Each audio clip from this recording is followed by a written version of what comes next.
ये कहानी किसी फिल्म स्क्रिप्ट से कम नहीं थी। एक ऐसा युवक जिसने अपने पिता की वर्दी का रुतबा बचपन से देखा, उसी रुतबे को नकली ढाल बनाकर मासूम युवाओं के सपनों की लूट का जरिया बना दिया।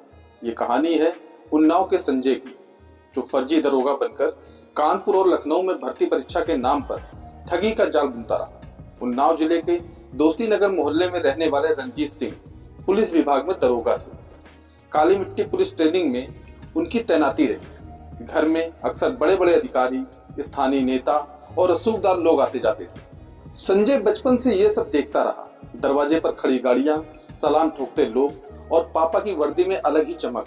उसकी माँ सूरज गली घर संभालती थी। बड़े भाई जय टेंट हाउस चलाते थे। छोटा भाई अजय कार किराए पर देता था।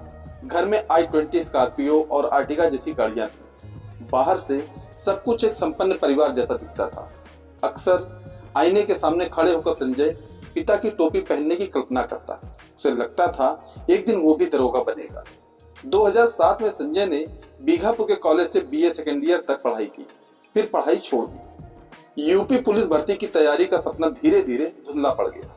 उसे पता था कि अब वह प्रतियोगी परीक्षा नहीं दे पाएगा। पिता 2016 में रिटायर हुए। रिटायरमेंट के बाद घर की चहल पहल भी कम हो गई। वो रुतबा, वो सलाम सब जैसे धीरे धीरे खत्म हो गया। संजय के भीतर एक खालीपन घर करने लगा। उसने 80 फीट रोड पर सोनी वर्ल्ड शोरूम में सेल्समैन की नौकरी की, फिर काकादेव में टिफिन सर्विस शुरू की। हैलेट अस्पताल के जच्चा बच्चा वार्ड तक टिफिन पहुंचाने लगा और 2015 में ओम साई हॉस्टल की कैंटीन भी चलाई। फिर डंपर और जेसीबी मशीन फाइनेंस कर मिट्टी ढुलाई का काम शुरू किया। लेकिन 2025 में कारोबार में घाटा हुआ, कर्ज बढ़ा, मशीनें बेचनी पड़ी, आत्मसम्मान पर चोट लगी। एक दिन काम से लखनऊ गया। वहीं उसकी मुलाकात दुर्गेश सविता और विजय चौहान से हुई। दुर्गेश प्राइवेट कंपनी में काम करता था, विजय होटल में। दोनों ने दावा किया कि वे युवाओं की नौकरी लगवाते, वर्कशॉप करते हैं, फार्म बेचकर हजारों कमा लेते हैं। शासन में पहुंच की कहानियां सुनाई। संजय ने भी अपने पिता के रुतबे की कहानियां सुनाई। यहीं से एक खतरनाक विचार जन्मा। तुम्हें पुलिस विभाग की जानकारी है, तुम दरोगा की वर्दी पहनकर हमारे साथ काम करो, दुर्गेश ने कहा। संजय के भीतर दबा सपना अचानक जाग उठा। असली दरोगा नहीं बन सका तो नकली ही सही। दुर्गेश ने संजय को वर्दी दिलाई, असली जैसी दिखने वाली पिस्टल और होल्डर दिया। फर्जी आई कार्ड बनवाए गए। लखनऊ के एक साइबर कैफे से सीबीआई का आई कार्ड बनवाया। एक नाम रखा राजेश मिश्रा, दूसरे पर विक्रम गोस्वामी। संजय ने पुलिस को बताया। लोकल पुलिस का आई कार्ड दिखाने पर लोग पूछते थे कहां तैनाती है, लेकिन सीबीआई का कार्ड दिखाते ही सब डर जाते थे। उसकी i20 कार पर सरकारी नंबर प्लेट यूपी 32 AG 2250 लगा दी गई, जबकि असली नंबर यूपी 35 BK 8203 था। गाड़ी इनकम टैक्स के ज्वाइंट कमिश्नर के नाम पर रजिस्टर्ड थी।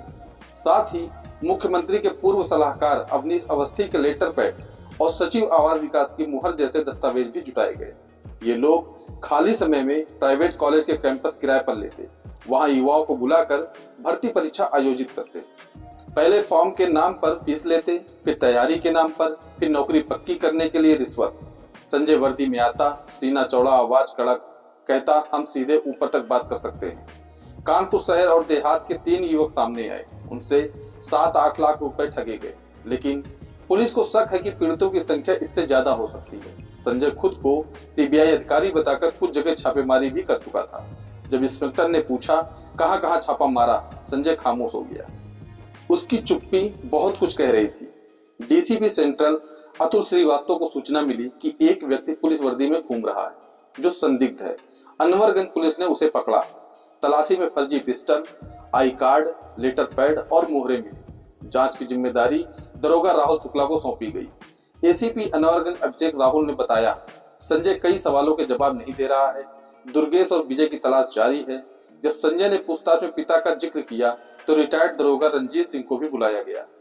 उन्होंने कहा, मुझे उसके बिजनेस की जानकारी थी। वो कब दरोगा बनकर जालसाजी करने लगा पता ही नहीं चला। मैंने उसे कभी वर्दी में नहीं देखा।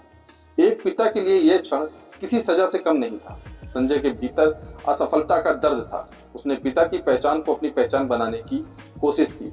उसे लगता था वर्दी पहनते ही लोग सम्मान देंगे, लेकिन सम्मान और भय में फर्क होता है। उसने युवाओं के सपनों को सीढ़ी बनाया, बेरोजगारी और सरकारी नौकरी के मोह का फायदा उठाया। दुर्गेश और विजय अभी फरार हैं। पुलिस की 2 टीमें उनकी तलाश में लगी हैं। जांच जारी है कि क्या कोई और बड़ा नेटवर्क इस जालसाजी के पीछे है। कई सवाल बाकी हैं। असली लेटर पैड कहां से आए? क्या किसी सरकारी कर्मचारी की मिलीभगत थी? कितने युवाओं के सपने टूटे? ये कहानी सिर्फ एक ठग की नहीं है, ये कहानी है उस सामाजिक मानसिकता की जहां सरकारी नौकरी का सपना इतना बड़ा है कि लोग बिना जांच पड़ताल लाखों रुपए दे देते हैं। वर्दी सम्मान का प्रतीक है, लेकिन जब वही वर्दी छल का हथियार बन जाए तो समाज का भरोसा टूटता है। संजय ने अपने पिता की वर्दी का रुतबा देखा था, लेकिन उसने ये नहीं सीखा कि असली सम्मान मेहनत और ईमानदारी से मिलता है, नकली पहचान से नहीं। और अब वो सलाम जो कभी उसके पिता को मिलते थे, अब शायद उसी वर्दी के कारण उसे सलाखों के पीछे खड़ा होना पड़ा।